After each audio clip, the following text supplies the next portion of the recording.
Bueno, un pico más, el Herata, a 2036 por ahí, con los compañeros.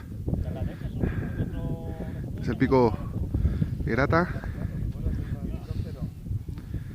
Pensamos que íbamos a encontrar un poco más de nieve después de toda la nevada de esta semana, pero bueno, en este valle no hay mucha nieve.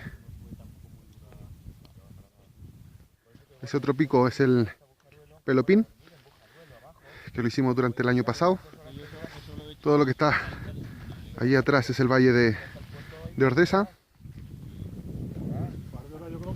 La verdad que el sitio es bonito. Hemos venido con raquetas. A ver si me logro acercar. Hemos dejado las raquetas en la antesima que está allí.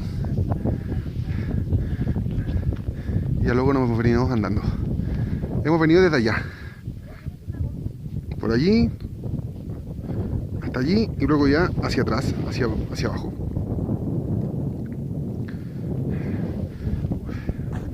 Bueno, va a pasar un fin de semana, pues está de maravilla. Es un poco durilla la ruta porque es larga. Pero bueno. A ver si me puedo grabar aquí.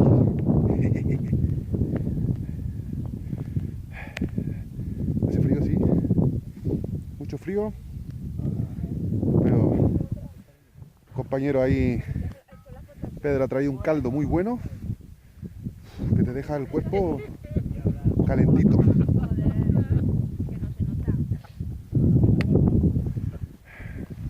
Vamos a ver si puedo ponerlo aquí.